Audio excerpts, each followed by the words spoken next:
So, ready to go beyond just enjoying the taste of your favorite Johnnie Walker 12 year? We're going to dive deep into how whiskey, in general, really affects your health. Okay, sounds good. We got a whole stack of research here, ready to sort out fact from fiction so you can make smart choices about what's in your glass. Great. Is whiskey a friend or foe to your well-being?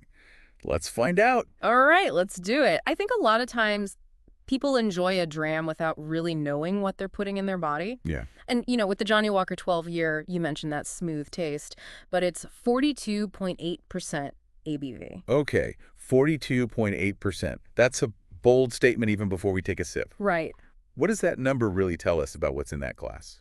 Well, that ABV stands for alcohol by volume, and it's the percentage of ethanol in the drink. Right. So basically 42.8 milliliters out of every 100 milliliters of Johnnie Walker is pure ethanol. Wow. Now, ethanol is, it's like the puppet master of the alcohol world. Right. It's that compound that gives you that feeling of relaxation, but it's also the one that can lead to some not so pleasant side effects. Right. It's a bit of a double-edged sword. So even if I prefer a smooth whiskey over, say, a shot of tequila, the effect on my body is comparable. Yeah, that's right. Okay. It's really all about the quantity of ethanol you consume, not necessarily the type of alcohol it comes from. Right. So whether it's, smooth whiskey or a fiery shot, your body processes that ethanol in much the same way. Okay. All right. So let's talk about that processing. Okay. What actually happens in our bodies when we take that sip of whiskey? Well, in the short term, ethanol goes straight to your head. Oh. Literally, it starts affecting your brain almost immediately.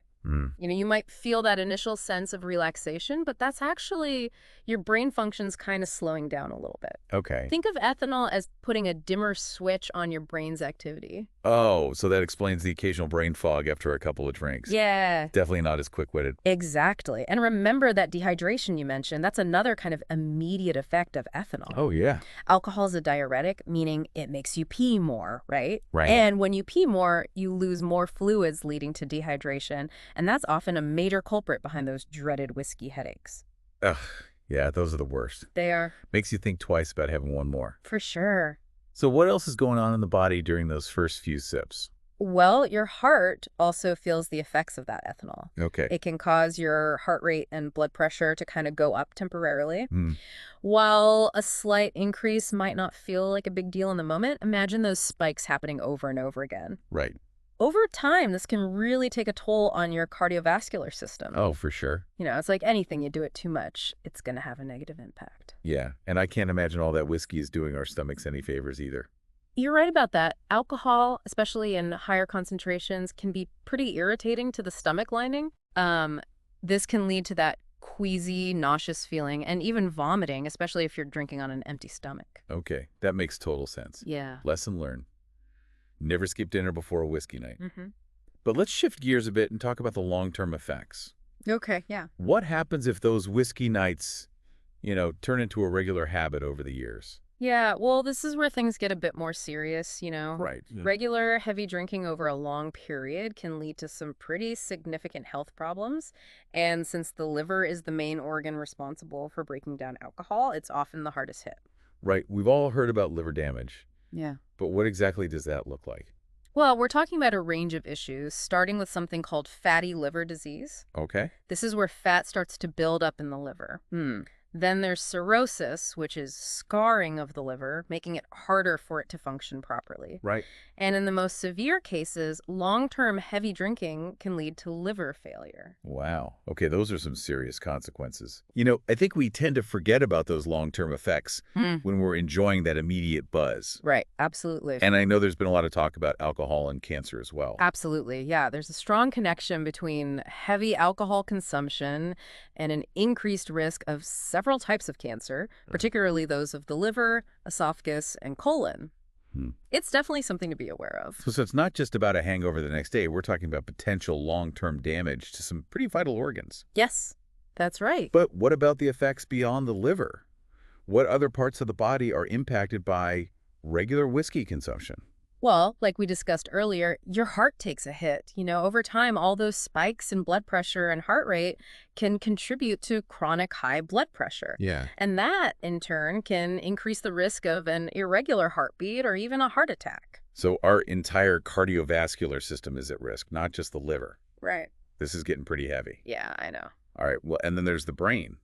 Yes, the brain. Heavy alcohol use over the long term can also affect how well your brain functions. Okay. We're talking about potential memory problems, increased anxiety, and even an increased risk of dementia later in life. Wait, dementia? That's kind of scary. It is, yeah. I always thought that was mostly associated with aging. It is, but studies suggest that chronic alcohol abuse can significantly contribute to the development of dementia as well. Okay. It's a complex issue, but the link is definitely there. Wow, I'm definitely rethinking that nightcap habit now. Yeah, it's definitely something to consider. And you mentioned something earlier about the gut microbiome. Oh, yes. I'm not really familiar with that term. Ah, yes. The gut microbiome, think of it as a bustling city inside your gut, teeming with trillions of bacteria and other microorganisms. And it turns out this city plays a huge role in your overall health. Okay, hold on. Tiny bacteria in my gut are affecting my health. Yes, it's incredible, isn't it? How does that even work? Yeah, this community of bacteria, your gut microbiome, influences everything from digestion and immunity to mental health and even how your genes express themselves. Wow. It's a very complex system, but it's crucial for overall well-being. I never realized how interconnected our gut health is to everything else. Right. So how does alcohol fit into all of this? Well, the problem is that alcohol can disrupt this delicate ecosystem in your gut. Okay. It can kill off the beneficial bacteria and allow harmful ones to flourish. Kind of like upsetting the balance of power in that city we were talking about. So it's not just a temporary hangover we're dealing with. That's right. Alcohol can actually mess with our gut health over the long run. Yes. That's pretty eye-opening. Yeah, it is. But I have to ask, there's this popular belief that whiskey is somehow a healthier choice than other alcoholic drinks, like beer or wine. Yeah, I've heard that too. Is there any truth to that? That's a common misconception, Okay. but it's really not that simple. While certain types of alcohol might have some slight differences, Okay. like beer having more carbs, Right. or some wines containing antioxidants, Right. the bottom line is that no alcohol is inherently healthy. Okay. The amount of ethanol you consume is the key factor regardless of the source. So even though whiskey might seem cleaner because it doesn't have the carbs of beer or the sweetness of some wines, Right. it's still all about the ethanol content. Exactly. And remember, whiskey's higher alcohol concentration can actually make it easier to overconsume. Mm-hmm. You might be drinking less volume, Right. but you're still getting a hefty dose of ethanol. That's sneaky. It's like a wolf in sheep's clothing. It is. It is. So I think we've busted that myth wide open. We have. But let's talk about binge drinking for a moment. Okay. How does that fit into all of this? Well, binge drinking is like pressing the fast forward button on all those potential negative consequences we've been talking about. Oh, okay. It significantly amplifies the risks to your health. So we're not just talking about a rough morning after. Right. Binge drinking has serious long-term implications. Absolutely. Think heart disease, stroke, mental health issues like anxiety and depression. Wow. And of course, there are the immediate dangers as well, like accidents, injuries, and even violence. It's easy to think of binge drinking as something that only happens to other people, but it's important to recognize the signs in ourselves and those around us. That's right. What are some red flags to watch out for? Good question. Some early signs might include feeling a strong urge to drink every day, drinking alone or in secret, Okay. or finding it difficult to stop once you start. Right. Also, neglecting responsibilities at work, home, or with loved ones because of drinking is a big warning sign.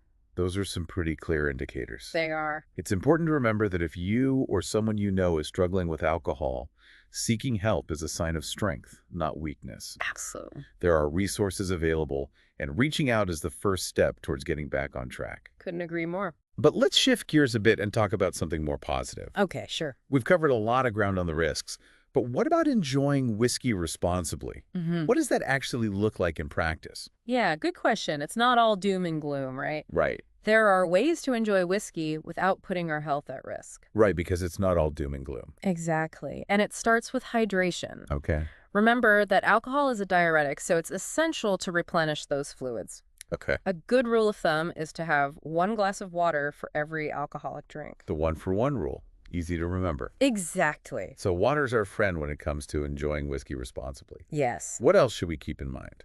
Never drink on an empty stomach. Okay. Food helps to slow down the absorption of alcohol, Right. reducing the risk of nausea and those rapid spikes in blood alcohol levels. Makes sense. It's like giving your body a buffer to process the alcohol more slowly. Exactly. So food before whiskey, got it. Yeah. Anything else? Well, setting limits beforehand can be really helpful. Oh, okay. It's much easier to stick to a predetermined number of drinks when you're not already feeling the effects of alcohol. So before that first sip, decide how much you're going to drink and stick to it. Exactly. It's about making a conscious choice Right. rather than just letting things get out of hand. Exactly. What about knowing when to stop? Yeah, Sometimes it's hard to gauge our limits in the moment.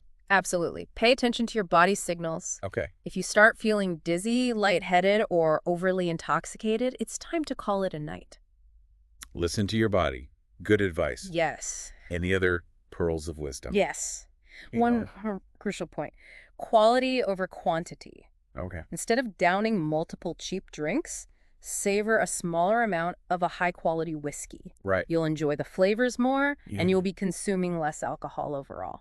I love that. Shifting the focus from quantity to quality. Exactly. It makes the experience more mindful and enjoyable. We've covered a lot of ground here today, from the science of ethanol to the art of responsible enjoyment. We have. It's been quite a journey. So as we start to wrap things up, what's the key message you hope our listeners take away from this conversation? Well, I think knowledge is power. Hmm. By understanding how whiskey affects our bodies, both immediately and in the long run, we can make informed choices about how, when, and how much we drink. Right. You know, it's not about demonizing alcohol altogether. Right. It's about approaching it with awareness and moderation. I love that. Knowledge is power. Yes. It's about taking ownership of our choices and making decisions that support our overall well-being. Exactly. So speaking of those choices, I'm curious, we often associate certain drinks with specific occasions or moods. Right. Yeah, absolutely. Like champagne for a celebration or a cozy night in with a glass of whiskey. Exactly. Yeah. But with this newfound knowledge about how whiskey affects us, perhaps it's time to reconsider those automatic associations. Yeah, I think that's a great point. You mean instead of reaching for the whiskey out of habit, Yeah. we should be more mindful of the context? Precisely. For instance, knowing that alcohol can actually worsen stress or anxiety might make you think twice about pouring that drink when you're already feeling those emotions. That's a great point. I've definitely used whiskey to unwind after a long day, Sure. but maybe there are healthier ways to de-stress Right. that won't have those negative long-term effects. Exactly. Think about activities that genuinely nourish your mind and body. Maybe it's a walk in nature, listening to music, or connecting with loved ones. Right. You know, these are activities that replenish you rather than deplete you. I love that reframing. Yeah. It's about finding genuine sources of relaxation and joy instead of relying on a substance to temporarily mask those feelings. Right. But I have to admit, sometimes the ritual of preparing a drink can be comforting in itself. I understand that, yeah, maybe it's the act of choosing a special glass, Right. adding a single ice cube, or taking that first mindful sip. There's a certain element of ritual and enjoyment there. Exactly. It's about appreciating the craftsmanship and the sensory pleasure Yes. without feeling the need to overindulge. Precisely. Being present in the moment, engaging all your senses, and truly experiencing the drink, Right. rather than just using it as a means to an end. I love that approach. It's about transforming our relationship with whiskey Yeah, from a mindless habit into a conscious choice. exactly. That conscious choice allows you to prioritize your health and well-being Right. without completely abstaining from something you enjoy. It's about finding that sweet spot, that balance between enjoyment and responsibility. Exactly. Finding that balance is key. It really is all about finding that balance. Yeah, we've been talking a lot about drinking responsibly, but it's more than just, knowing our limits, right? Yeah. What does that actually look like in our day-to-day lives? You've hit the nail on the head. You know, responsible drinking is about cultivating a mindful and healthy relationship with alcohol. It's not just about counting drinks. So instead of mindlessly downing a glass, it's about being present, being intentional with each sip. That's the idea. Slow down, pay attention to the aromas, the flavors, Right.